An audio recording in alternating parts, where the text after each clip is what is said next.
Hey, so the last couple of times that I went live, I talked about being stuck and resilience. So, how do we get stuck? What are some of the common scenarios that make us feel stuck? And what are some of the ways that we stay there?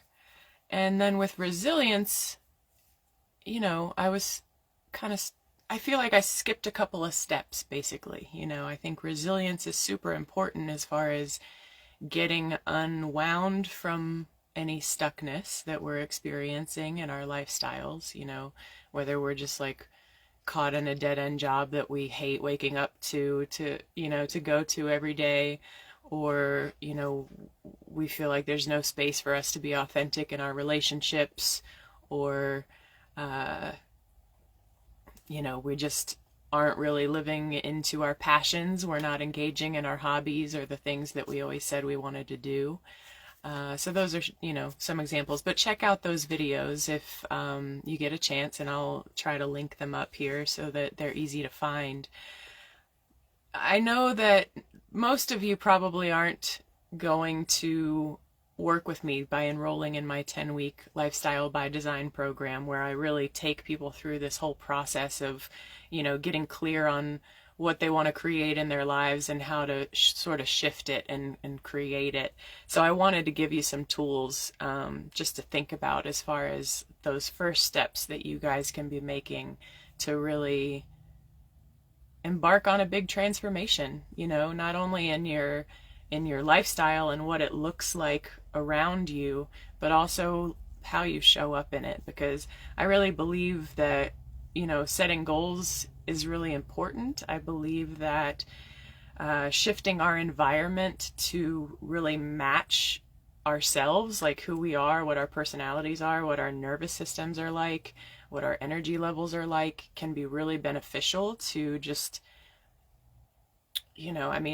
like personally, I'm a pretty introverted person who really loves being connected to nature. So if I'm living in a big city, I'm out of my element. I'm not really living in alignment with who I really am on a deep level. I've done it. I've tried it, and I like it to a certain extent. Cities are great in moderation, but I think it's just really important that we all know ourselves well enough to know, what kind of lifestyle and environment really sets us up for the most success. So, to back up a little bit, goals are important. And also, most of us are kind of wired up to just go for goal after goal after goal. So I believe that it's also important to do whatever internal shifting we need to do so that we're becoming the kind of person who can feel fulfilled and satisfied and content in the life that we're in, or in the moment that we're in, because really that's all it ever is. Really is just one moment after another. So there's external shifting, but then there's also this internal shifting so that we can appreciate those external shifts. Hopefully that makes some sense. So I don't love the term unstuck, but we talk about feeling stuck where we are, and so we want to get unstuck. We want to be free. We want to be back into flexibility and flow and open to change. So that's kind of what this video is going to be tapping into a little bit, is how do we get flexible and free and open to change when we've been just really stuck in a rut for a really long time. And I'm today breaking it down into 3 things. So the first thing is to choose. We really have to choose something different. And that, of course, can be a little bit difficult when we've been stuck in the same thing for so long. It seems that our perspective really gets narrow. Like we lose sight of everything except the drudgery, or the thing that's frustrating, or the thing that we really feel overwhelmed by. So like our peripheral vision goes away, and we lose the big picture basically, right? But when we make a choice, when we really choose, like, I just need to change this, I want to change this, and I'm willing to figure it out, I'm willing to find a way, that choice is so profound because it's the beginning of that shift. We sometimes life forces us to change. I'm sure we've all experienced that.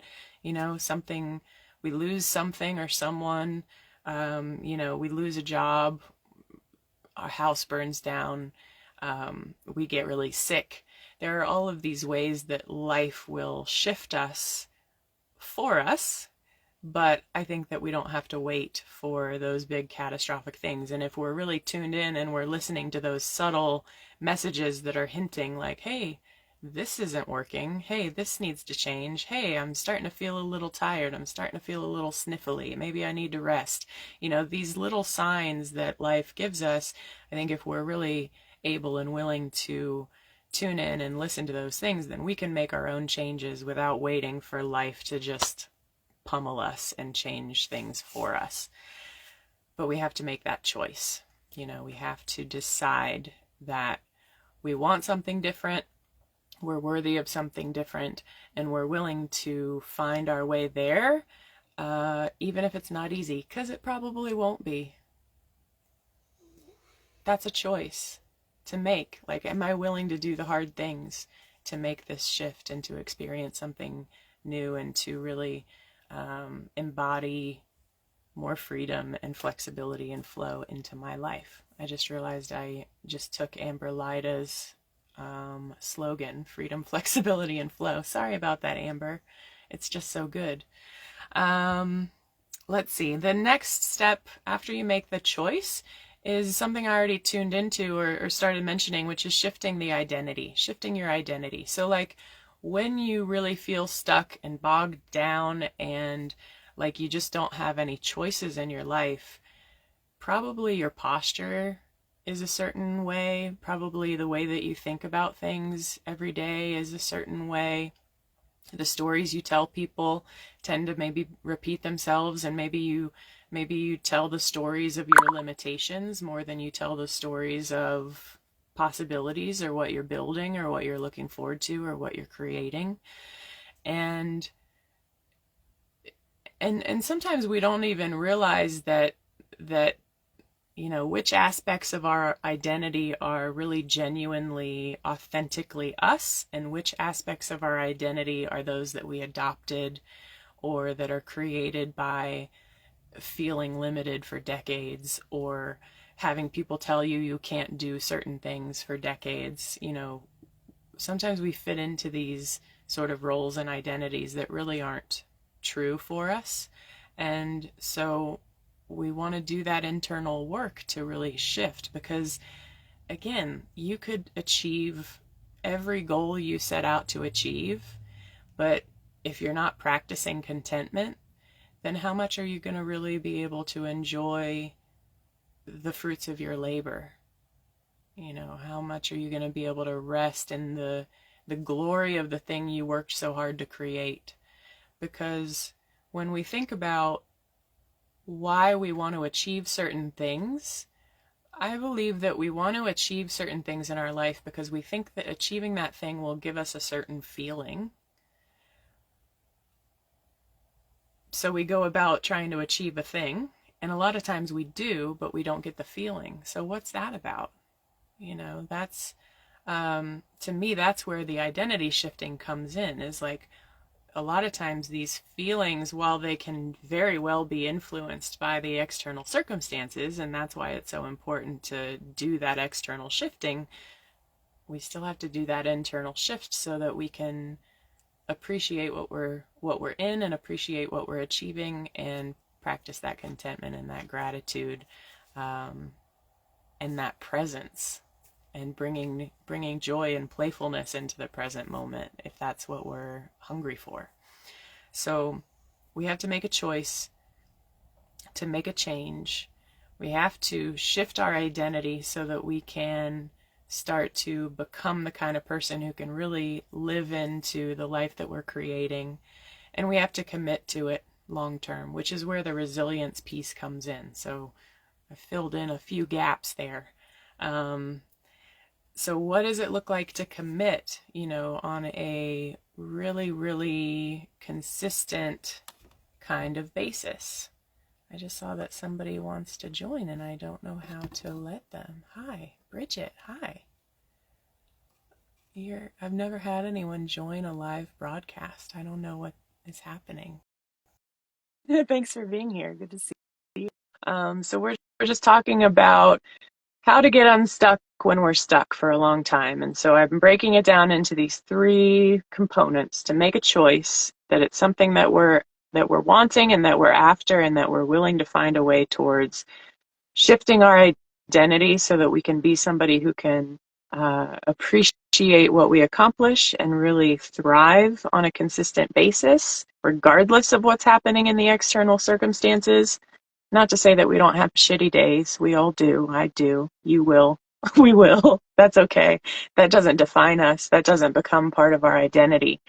And then the last part is to commit. Long term, how I kind of think about that is like holding the vision for what we want to create. And it's a really delicate dance, right? Because what does it really mean to be committed to my vision for what I want to create, but to hold it loosely enough so that I'm focused more on those desired feelings, those things that I want to feel.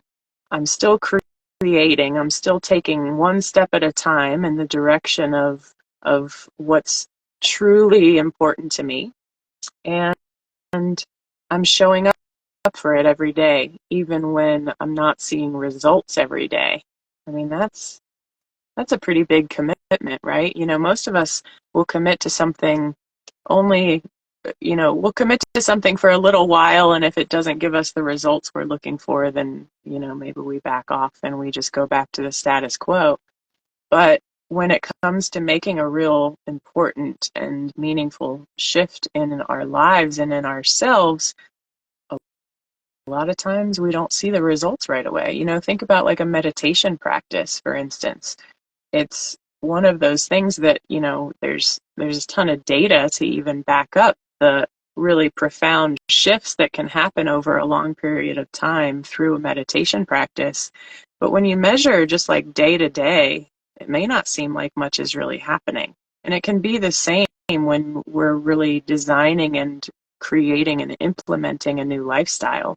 We're holding this vision and we're treating it like it's a tender and delicate and meaningful thing.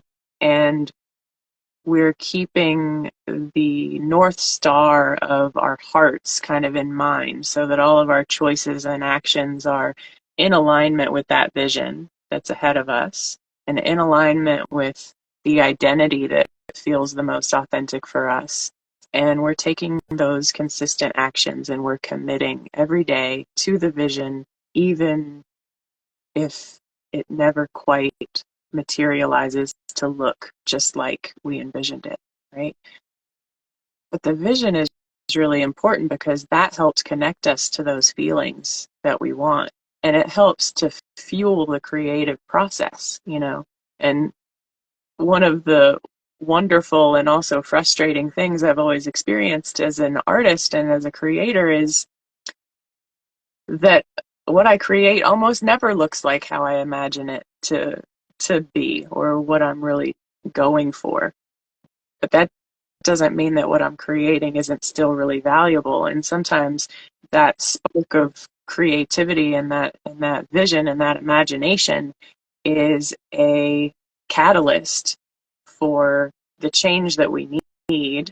And the change that we need isn't always exactly going to look like what we think that it needs to look like. And the more we can sort of hold that vision loosely, while staying really committed to that vision, I think is really a recipe for success, because then we get to a point where we can start to recognize that, okay, I want this outcome, I want this lifestyle, I want this job, I want this relationship, whatever it is, so that I can feel free, content, peaceful, safe, secure, joyful, playful, um, passionate, whatever it is, and it's probably going to be a combination of feelings that we're really after.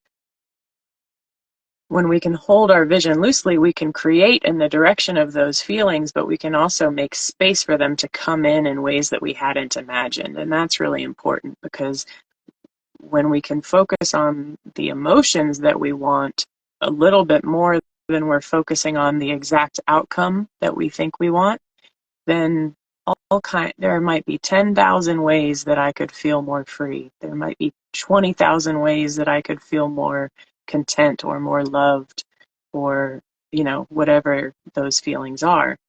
And so when we're in alignment with those things, then we can just be open and more receptive, and take those little moments to just realize, oh, it's here now. I feel it now. And to tune into the gratitude of that, rather than constantly staying in this striving, which is its own kind of stuckness, isn't it? That striving for more. So those are my thoughts on how to just start to edge your way open from stuckness, and just start taking those first steps in a new direction. So again, make a choice. Make a choice that this is what you're moving towards. Do what you need to do to shift your identity, whether that's getting coaching or therapy, or, reading a bunch of self-help books, or diving into your journal, or, working with your body and movement and somatics to really shift how you show up in your body and in your mind and in your thinking.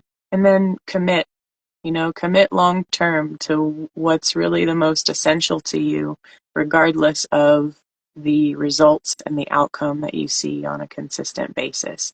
So I hope that's all useful to you. Please drop some comments in here. Let me know if any of this is resonating with you. Let me know if you want to hear more about any certain parts of this, or if you have questions or anything like that. And maybe we can get a little conversation going on in the comments. And I will see you next time.